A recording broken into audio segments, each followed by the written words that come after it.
우리가 새해 벽 두면 항상 들려지는 말씀 중에 하나가 이 희망에 대한 부분입니다. 새해가 되면은 다들 희망이라는 단어들이 별나게 많이 들려옵니다. 그리고 뭐 나라의 지도자들도 그렇고 모든 분들의 메시지가 바로 이런 내일에 대한 희망을 품어라. 당연한 이야기고 당연히 그렇게 또 우리가 말을 또 해줘야 됩니다. 그런데 사람은 의외로 희망함으로써 더 절망적이 될 수 있다. 굉장히 좀 역설적이지만 오히려 이런 희망의 이야기들을 더 해줌으로 해가지고 자꾸 또 절망적인 자리로 나가는 것, 이게 바로 우리 인간의 모습입니다. 오늘 본문 욥기 17장 11절에도 보면은 욥이 지금 이제 깊이 절망하는 가운데에 지금 고백을 하고 있습니다. 11절 잠깐 보시면 나의 날이 지나갔고 내 계획, 내 마음의 소원이 다 끊어졌구나. 지금 욥이 아주 절망적인 상황에서 전혀 지금 희망을 갖지 못하고 있습니다. 내 경영, 내 마음의 소원, 이런 모든 것들이 다 끝났다. 그렇게 지금 절망 가운데에 욥이 말을 하고 있습니다.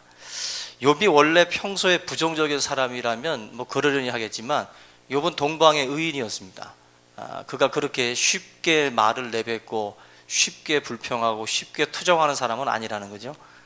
그런데 그의 입에서 지금 깊이 절망하는 탄식의 소리가 나오고 있어요. 12절도 보시면 그들은 밤으로 낮을 삼고 빛 앞에서 어둠이 가깝다 하는구나. 이 말은 조금 쉽게 그 공동 번역 성경을 보시면 이렇게 번역이 되어 있습니다. 밤은 낮으로 바뀌고 빛이 어둠을 밀어낸다. 이거는 우리가 그 자주 하는 그런 말 중에 밤이 지나면 이제 또 낮이 온다, 아침이 밝아온다, 뭐 이런 어떤 투의 말들이 있죠. 예전에 그 김영삼 대통령이 닭의 모가지를 비틀어도 그죠? 새벽은 온다. 닭의 모가지를 비틀어도 온다. 한마디로 희망을 갖자. 지금은 어두워도 곧 밝은 희망찬 내일이 있다.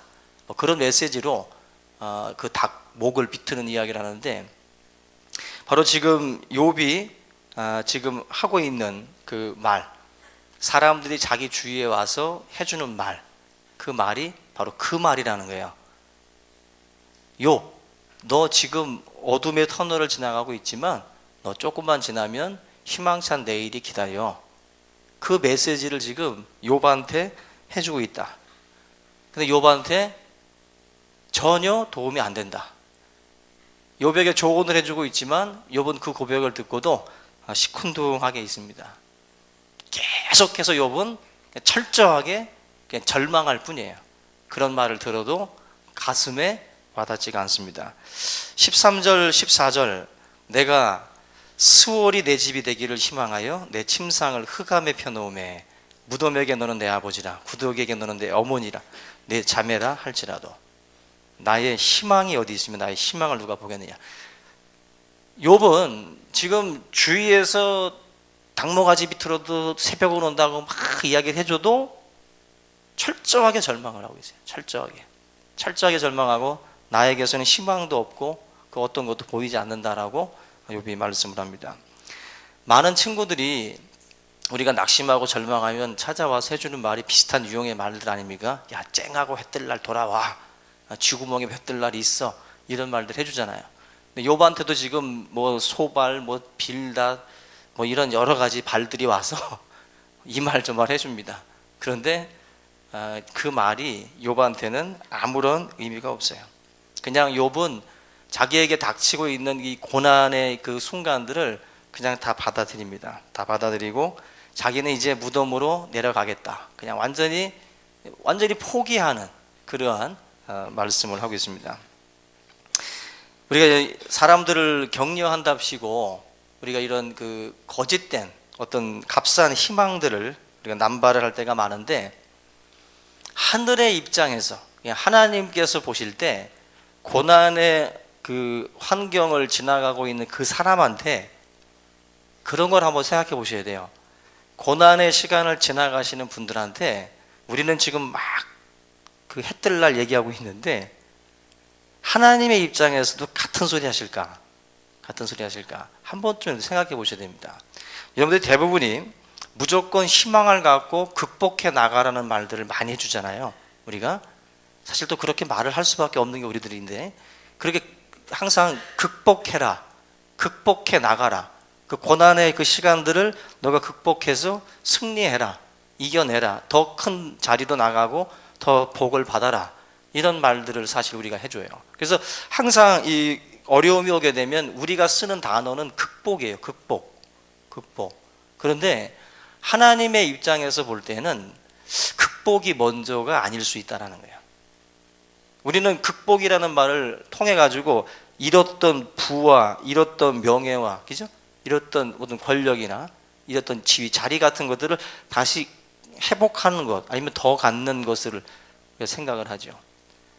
근데 고난의 시간을 지나갈 때 하나님이 우리한테 원하시는 것은 극복이 아닐 수 있어요. 첫 번째로 우리한테 말씀하시는 게 극복이 아니라 정리일 수 있습니다. 정리. 나를 왜 이 고난의 시간을 지나가게 할까? 나보고 이거 극복해서 또 다시 부자가 되라고? 이겨내라고? 단순히 그 차원이 아니라는 거예요. 여러분들이 고난의 시간을 지나갈 때 하나님께서 나한테 주시고자 하는 메시지는 극복이 아니라 정리입니다. 정리. 그게 먼저 1차적으로 여러분들한테 주어진 거라고 보셔야 돼요. 나한테 하나님이 이 고난의 시간들을 통해서 도대체 뭘 정리하라고 하시는 걸까? 어떤 것들을 내가 가지치기를 하기를 하나님이 원하시는 걸까? 그걸 먼저 생각들을 하셔야 됩니다. 자신에게 고난이 오면. 그래서 이 세상에 대해서 바라는 바가 끊어지라고 주시는 것이 고난일 수 있어요. 그러니까 여러분들이 지금 겪는 고난의 메시지가 있다라는 거예요. 내가 지금 바라는 것, 내가 바라고 소망하는 게 있잖아요. 근데 그것들을 하나님은 다 끊어지게 만드시는 거예요. 그걸. 우리는 자꾸 그러한 어떤 그 뭐 경제적인 위기가 오고 물질적인 어려움이 막 찾아오게 되면 극복해서 다시 더 잘 살기 위해서 노력을 하죠. 근데 하나님이 여러분들에게 경제적 위기를 주실 때에는 극복이 메시지가 아니에요. 극복이. 어려움을 통해서 너가 어떠한 것들을 정리하기 원하는 거예요. 하나님 앞에서 이러한 것들을 통해서 뭔가를 새롭게 내가 끊을 것을 끊기를 원하시는 거지, 이것도 끄 기어 올라와 가지고 또다시 그 자리에 다시 그냥 오는 게 목적이 돼서는 안 된다는 거예요. 저와 여러분들이 지금까지 바라는 것들이 돈이었다면, 바라는 것들이 어떤 세상적인 영광이었다면, 하나님의 고난을 통해서 그거 다시 극복해서 다시 차지하라는 게 아니라 그거 바라던 거 끊으라는 거예요. 너의 소망이 그것이었다라는 거죠. 그거 끊으라는 거예요. 하나님께서는 하나님이 자신에게 희망이 되도록 만들기 위해서는 철저하게 이것들에 대한 끊어짐의 역사들을 경험하게 하십니다. 그걸 끊을 때에 하나님이 여러분들한테 정말 희망이 되는 거지, 그게 계속 남아있을 때 하나님은 여러분들한테 희망이 아니에요.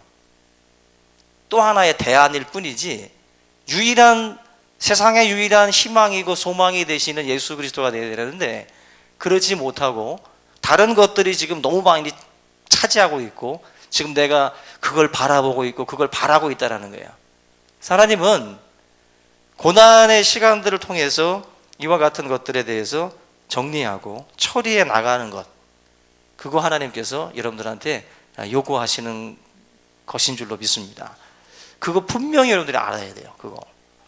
지금 많은 분들은 막 뭐 자기에게 막 어떤 뭐 가능성 제시해주고 너의 숨어있는 능력 찾아서 다시 한번 이겨서 극복해서 보란듯이 승리해라, 그 말밖에 안 해주죠. 인본주의적인 어떤 접근입니다.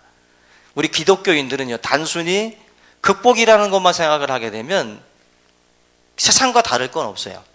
근데 하나님은 이 고난의 시간들을 통해서 나의 믿음, 나의 신앙의 상태에 대해서 잘 살펴보게 만들고, 내가 지금까지 바라고 내가 지금까지 의지하고 기대왔던 게 뭔지를 하나님이 알게 만들어요. 아, 하나님이 나의 유일한 희망이 아니었구나. 그걸 알게 해서 이거 내가 이제 정리해야 되는구나. 이거 내려놔야 되는구나. 그거 하나님이 하나하나 알게 하는 건데, 그거는 모르고, 그거는 깨닫지 못하고 또 극복을 했어. 의지가 또 강해서 또 극복을 했어. 다시 또 성공했네. 그걸로 또 끝나느냐? 또 하나님 또 치겠죠. 또 쳐서 또 깨닫길 바라는데 또 극복만 생각하는 거예요. 또 머리 뒤밀고 또 이겨내겠다고, 또 이를 악물고 또 열심히 또 싸우고. 하나님이 원하시는 것은 단순히 그것만 아니라는 거예요. 단순히 잘 먹고 잘 살고 잘 풀리는 것만 하나님 원하시는 게 아니라, 나의 삶을 우리가 하나님 앞에서 바라보면서 내가 예수 그리스도가 나의 삶의 유일한 희망, 믿음의 대상이 되기를 하나님이 원하시는 거예요. 그런 것들을 여러분들 하나하나 찾아서 정리해 나갈 필요가 있다는 것입니다. 욥의 친구들은 와서 하는 말들이, 너가 뭐 회개하고 뭐 하면 다 뭐 된다, 뭐 이런 식으로 해가지고 뭔가 자꾸만 단순한 어떤 그런 부분으로만 취급을 하고 있다는 것입니다. 값싼 희망이에요. 욥이 이 값싼 희망에 대해서 다 거절을 해버립니다. 거절을 해버려요. 결국 욥이 모든 것들을 다 끊어버리고 다 정리하고 난 뒤에, 그러면서 결국 이 세상의 것들을 다 끊고 다 절망을 하고 나니까, 그때 이제 보이는 게 뭐냐? 그때부터 하나님이 보이기 시작을 하는 거예요. 신앙인이라고 하는 것은 세상 사람들하고는 달라요. 세상은 모든 것들이 끊어지면 가는 길은 한 길밖에 없어요. 뭐 자살을 선택을 한다든지, 그죠? 모든 길들이 끊어지게 되면 그것으로 끝장이 아닙니다. 절망이라는 게 뭐예요? 바라는 게 딱 끊어졌다라는 거예요. 절망이라는 거는 내가 바라던 것들이 다 끊어졌다고, 끝나는 거죠. 더 이상 살아있을 이유가 없는 거예요. 그게 절망입니다. 근데 성도들은 절망을 해야 돼요. 내가 바라는 것들이 다 끊어져야 된다고. 다 끊어지고 난 뒤에 그 끊어짐을 통해 가지고 결국 하나님을 붙들도록 만드시는 거예요.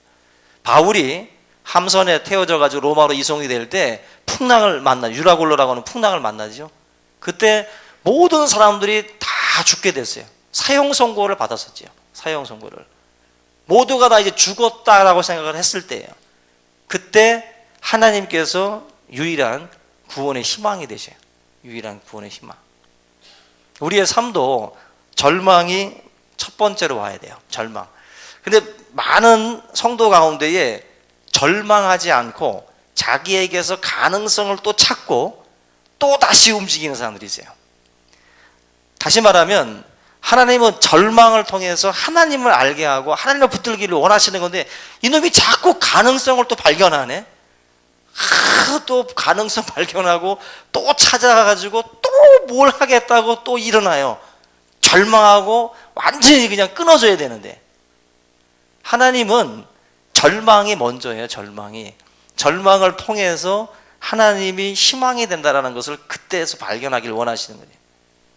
근데 엉뚱한 길로 자꾸 가는 경우들이 많이 있다는 것입니다.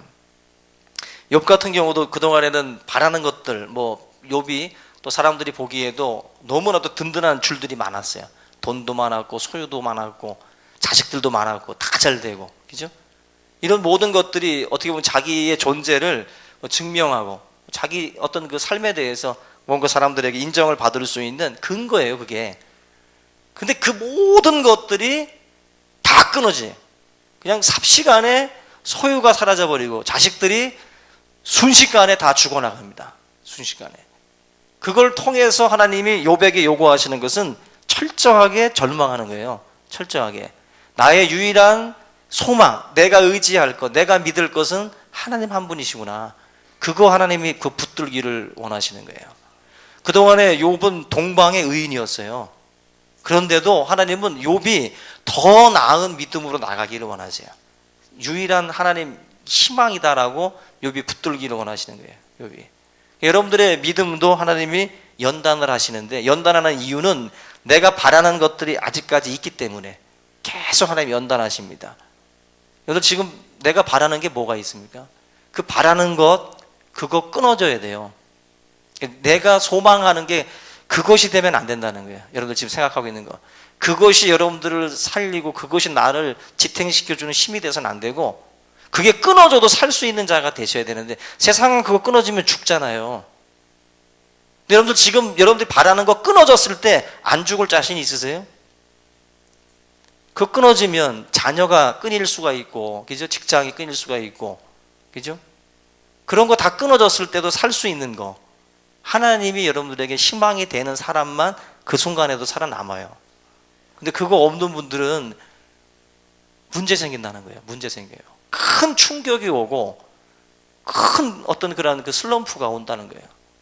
우리 모든 성도님들의 삶에 모든 희망이 끊어지고, 그리고 그 시선 너머로 하나님의 그러한 모습이 또 여러분들에게 발견되어질 수 있기를 주님의 이름으로 축원합니다.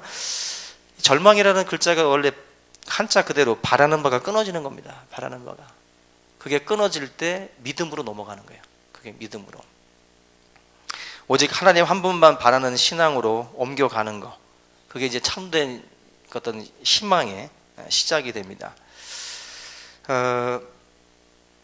우리가 환난을 당할 때 많은 그 성도들이 세상에 대해서 죽고 또 영적인 회복들을 또 우리가 회복을 이제 이루어야 되는데, 바로 이런 세상적인 어떤 환난이 오게 되면 세상에 대해서 죽으려고 안 해요. 자꾸 하나님이 원하시는 것은 세상에 대해서 죽는 거거든요. 거기서 죽어야 이제 우리가 새롭게 믿음 안에서 이제 태어나는 건데, 그거에서 많은 사람들이 극복을 하지 못한다는 것입니다. 하나님께서 직접 개입하셔서 저와 여러분들의 삶의 문제들을 해결해 주시는 거, 그걸 여러분들이 이제 바라야 돼요.